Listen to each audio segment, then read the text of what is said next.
किस तरह से हिंदुस्तान पाकिस्तान, पाकिस्तान जिंदाबाद, हिंदुस्तान जिंदाबाद, और हुआ क्या आखिरी में? भारत की आज़ादी के लिए हिंदू मुसलमान साथ मिलकर के लड़े थे, लेकिन जब आज़ादी मिली तो विभाजन के रूप में मिली। तो भारत में हम रह भी गए, हिंदू मुसलमान सिख और न जाने कितने धर्म के लोग, वो आपस में लड़ते रहे, हिंदू बनेगा ना मुसलमान बनेगा। सोच के देखिए आप ज़रा, क्या हिंदू बनना और मुसलमान बनना इंसान होना नहीं है? लेकिन शायद हाँ, जिन परिस्थितियों में विभाजन हुआ था और विभाजन के बाद जब भारत आज़ाद हुआ, हिंदू मुसलमान या कोई भी धर्म हो, उनके बीच की धार्मिक तकरार इतनी ज़्यादा बढ़ गई कि शायद ऐसा कहना पड़ सकता है कि अगर आप हिंदू और मुसलमान हैं तो शायद इंसान नहीं है, क्योंकि आप एक दूसरे के खून के प्यासे हो जाते हैं। और शायद इसलिए आज इस लेक्चर को भी मैंने आज चुना है। और बड़ी मज़े की बात यह है कि आप तो सिविल सर्विसेज के एस्पायरेंट हैं, तो इस एस्पायरेंट होने के साथ साथ आपके सिलेबस में ये संप्रदायवाद या सांप्रदायिकता, संप्रदायवाद या सांप्रदायिकता,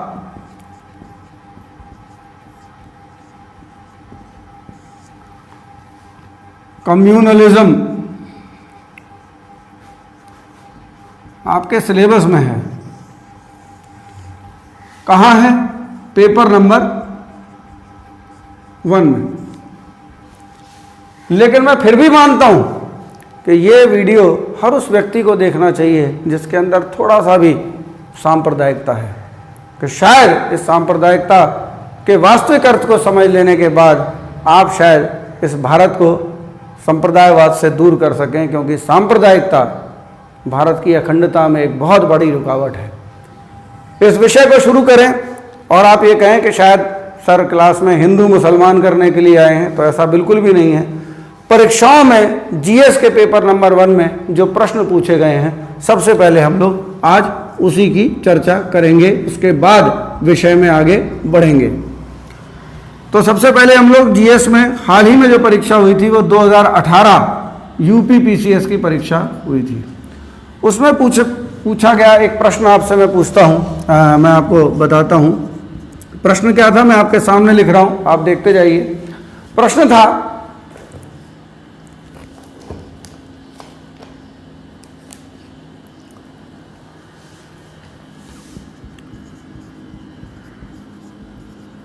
सांप्रदायिक हिंसा, सांप्रदायिक हिंसा धार्मिक कट्टरपंथियों, धार्मिक कट्टरपंथियों द्वारा भड़काई जाती है।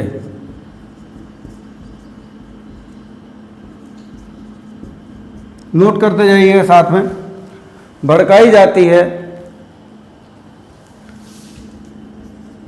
असामाजिक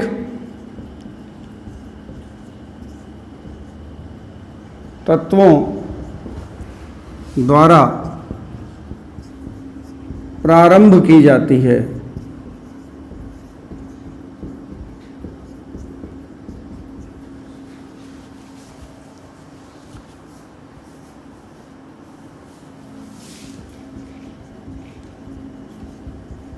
राजनीतिक कार्यकर्ता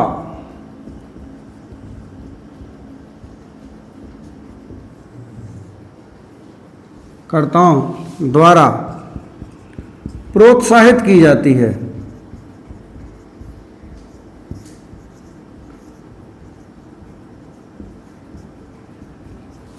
प्रोत्साहित की जाती है, निहित स्वार्थों द्वारा वित्त पोषित होती है। निहित स्वार्थों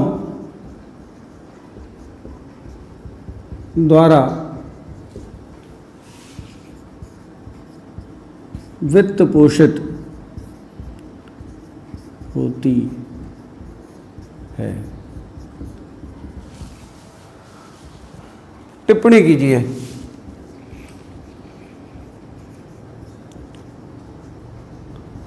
देखिए, सबसे लेटेस्ट प्रश्न जो अब परीक्षा में पूछा गया है हाल ही में, वो यूपी पीसीएस में पूछा गया है और वो 2018 में पूछा गया था। सबसे लेटेस्ट क्वेश्चन मैं आपके साथ लेके आया हूँ, और ये प्रश्न न केवल एक प्रश्न है, आपको एक दिशा देता है कि आपको आखिर किस तरह से सोचना है।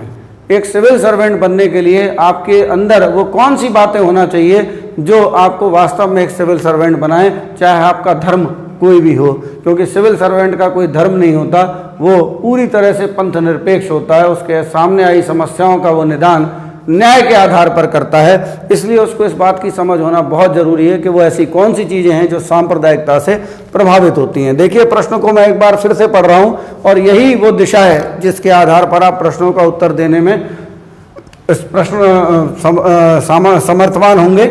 और ये भी मैं आपको बता देता हूँ कि इस प्रश्न में कुछ ऐसी खास बात इस लेक्चर में लेकर के मैं आपके साथ आऊँगा, जिससे सभी प्रकार के प्रश्नों को आपको देने के लिए जो आपकी बुद्धि का ताला है वो पूरी तरह से खुल जाएगा। देखिए, सांप्रदायिक हिंसा, एक बार फिर रिपीट कर रहा हूँ, लिख लीजिएगा, धार्मिक कट्टरपंथियों द्वारा भड़काई जाती है, असामाजिक तत्वों द्वारा प्रारंभ की जाती है, राजनीतिक कार्यकर्ताओं द्वारा प्रोत्साहित की जाती है और निहित स्वार्थों द्वारा वित्त पोषित होती है। अब देखिए, इस प्रश्न में कितने सारे एंगल हैं।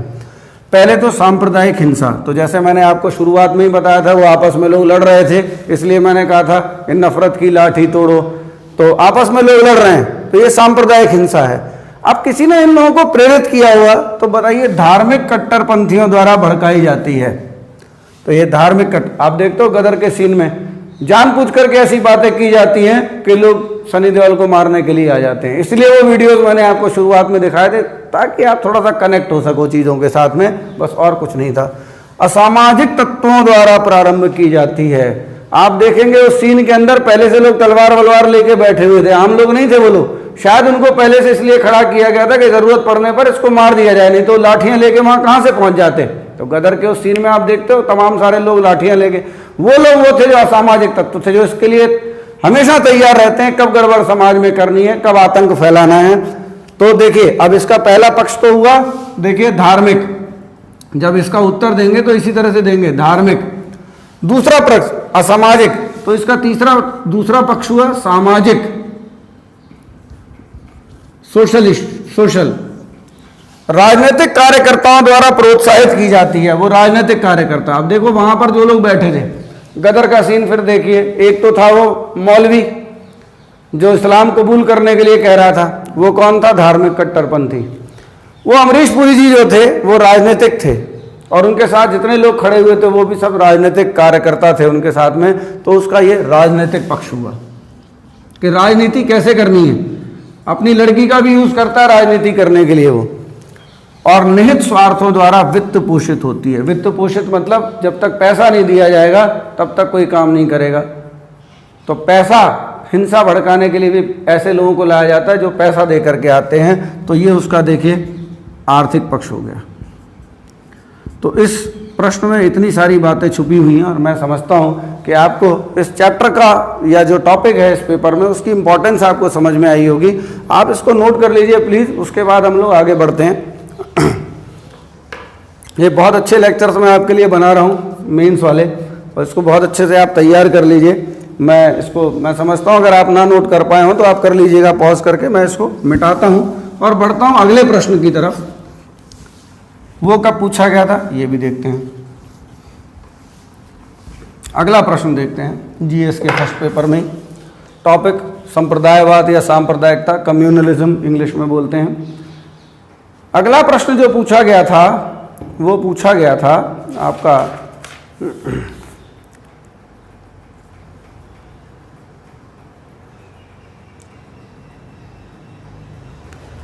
फिर आईएएस 2018 में ये प्रश्न पूछा गया था।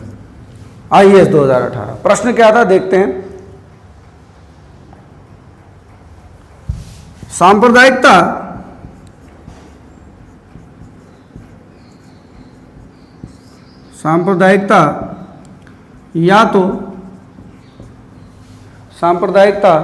या तो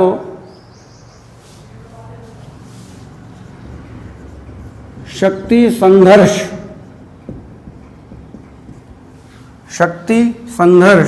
के कारण उभर कर आती है।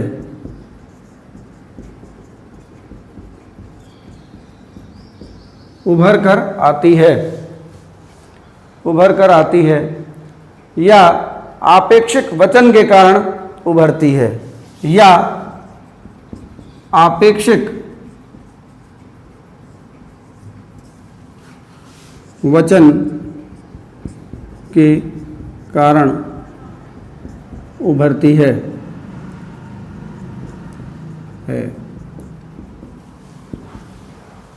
एक प्रश्न ये है, उपर्युक्त उदाहरणों को प्रस्तुत करते हुए तर्क दीजिए। उपयुक्त उदाहरणों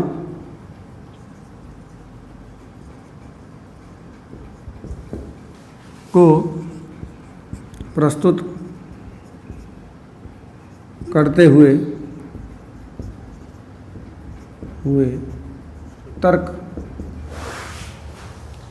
तर्क दीजिए। तो देखिए, आपसे पूछा गया है कि आखिर, अब इसमें आप ध्यान से देखोगे, सांप्रदायिकता या तो शक्ति संघर्ष के कारण उभर कर आती है। देखिए, इसमें पकड़ना है आपको, उभर कर आती है। उभर कर कोई चीज़ कब आती है? जब उसके कारण पैदा हो। पानी कब उबलता है? जब आप पानी को गर्म करते हो।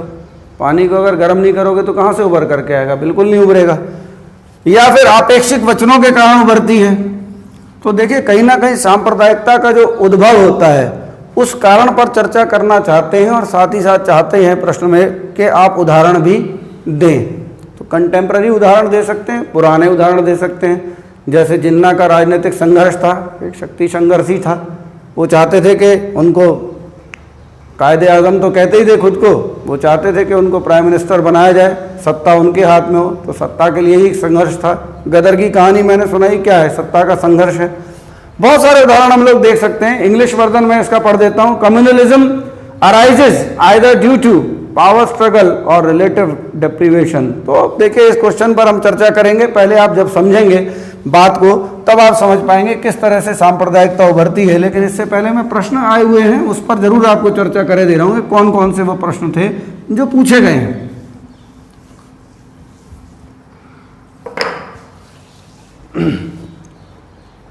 और देखते हैं कौन सा प्रश्न पूछा गया था।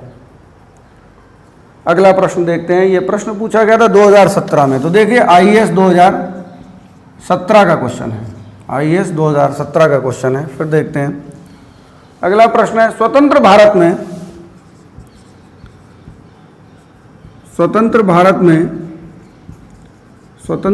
में धार्मिकता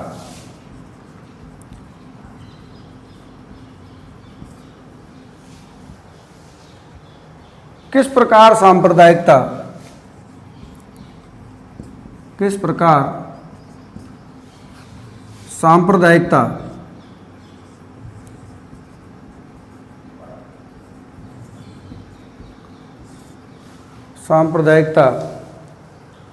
में रूपांतरित हो गई।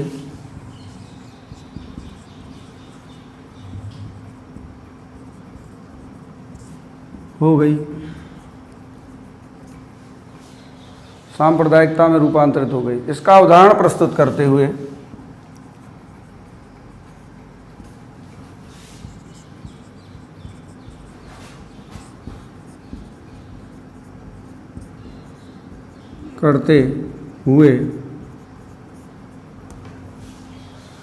करते हुए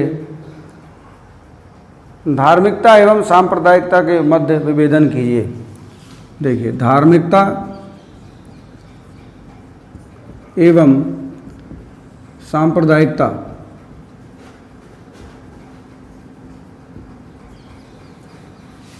के मध्य विभेदन कीजिए या विभेद कीजिए।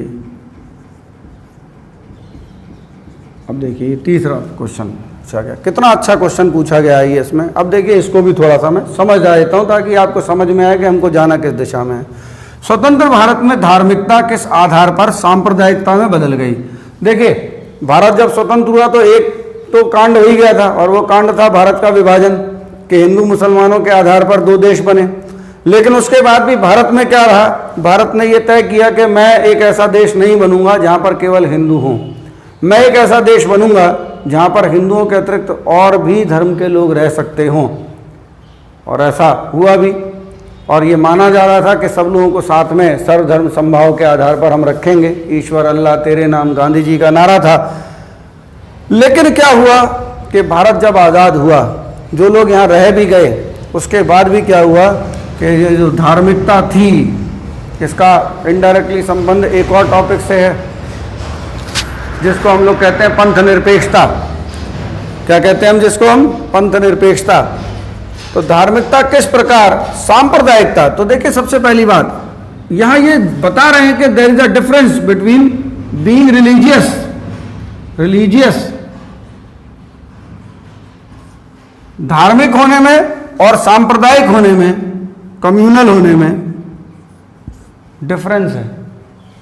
तो रूपांतरित हो गई, मतलब लोग धार्मिक होने की बजाय क्या हो गए, सांप्रदायिक हो गए। इसका उदाहरण देना है और ये बताना है कि धार्मिकता और सांप्रदायिकता के बीच क्या अंतर है। अगर आपको ये समझ में आ गया तो आप इसके आंसर में चौके छक्के लगा के आओगे, और अगर आपने नहीं पढ़ा तो आप जा करके उल्टा सीधा कुछ भी लिखाओगे, यहाँ वहाँ की उल्टी सीधी हिंदू मुसलमान की बात करोगे। तो अब मैं आपको बताता हूँ कि इस लेक्चर का उद्देश्य क्या है। देखिए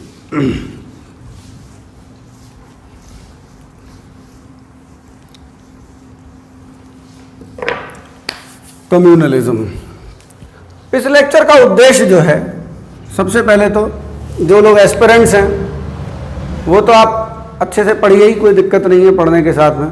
जो लोग सिर्फ ज्ञान के लिए भी सांप्रदायिकता को जानना चाहते हैं उनके लिए भी ये लेक्चर बहुत इंपॉर्टेंट होगा, क्योंकि वास्तव में हमारा जो उद्देश्य है वो सबसे पहले है कि हम वास्तव में संप्रदायवाद या सांप्रदायिकता क्या है इसको हम परिभाषित तो कर पाएँ कि ये होती क्या है, यानी डिफाइन कर पाएँ। It can be a next question in your examination also, what is communalism, सांप्रदायिकता होती क्या है, ये प्रश्न आपसे पूछा जा सकता है। तो पहले समझो तो सही। अब मोटे मोटे रूप में यदि आप कहोगे तो बात आ सकती है घूम करके, हाँ भाई हिंदू मुसलमान झगड़ रहे हैं, ये है, यही सब सांप्रदायिकता है। लेकिन नहीं, आप यूपीएससी के एस्पायरेंट हैं और एक यूपीएससी के एस्पायरेंट को ये पता होना चाहिए कि वास्तव में ये होती क्या चीज़ है। आपसे इंटरव्यू तक ये क्वेश्चन जा सकता है, ध्यान रखिएगा, इसलिए इसको बहुत समझिए। इस लेक्चर में और इसकी अगली सीरीज में मैं आपको वास्तव में इस लायक बना दूंगा कि आप किसी भी तरीके के प्रश्न पत्र को हल कर सकें। देखिए सबसे पहली बात क्या है कि पेपर नंबर 1 जो है उसमें अगर ज्योग्राफी को थोड़ा सा आप छोड़ दें तो हिस्ट्री और सोसाइटी, संप्रदायवाद, पंथ निरपेक्षवाद, ये ऐसे प्रश्न हैं जिनका उत्तर कोई कट टू कट नहीं हो सकता। और आंसर कैसे देना है, आंसर राइटिंग कैसे सीखनी है, इसके बारे में एक अलग लेक्चर बनाऊंगा। लेकिन उससे पहले मैं आपको बता देता हूं कि आपकी जब तक चीज़ों को लेकर के समझ नहीं है, आप उन पर विचार नहीं करते और उन विचारों को कहीं संकलित नहीं करते लिख करके, तो आप कभी भी आंसर नहीं दे पाएंगे। आंसर राइटिंग बहुत ज़रूरी है और ये आंसर राइटिंग के लिए ही क्लास है, क्योंकि वो समझ पैदा करेगी कि मैंने आपको पहले ही शुरू में 3 क्वेश्चन उठा के मारे और क्वेश्चन के बाद ही अब आपको समझा रहा हूं कि क्या समझना है, जो आप पहले सांप्रदायिकता को परिभाषित तो करें। तो इन सारी चीज़ों के चलते ये हमारे लेक्चर जो होगा वो बहुत ही महत्वपूर्ण होगा, इसको आप बहुत ध्यान से सुनिए, मैं आपको समझाता हूँ।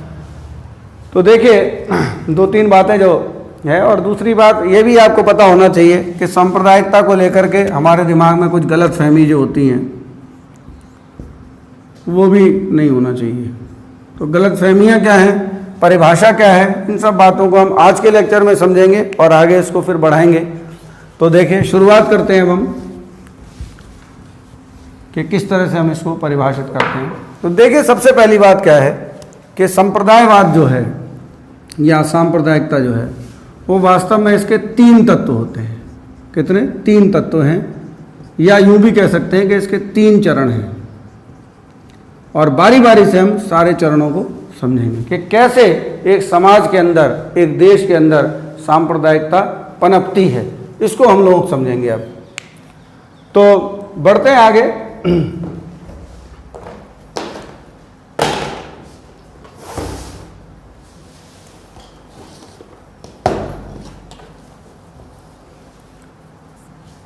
तो पहले तो आप ये नोट भी कर लीजिएगा, मैं आपको बता देता हूँ, नोट कर लीजिएगा। सांप्रदायिकता के मुख्य रूप से 3 तत्व होते हैं या 3 चरण होते हैं, इसको आप नोट भी करते जाइए, साथ में छोटे छोटे से नोट्स भी बनाते जाइए, और ऐसे ही छोटे छोटे नोट्स बनाया करो, बाकी अपनी समझ पैदा करो चीज़ों को पढ़ करके।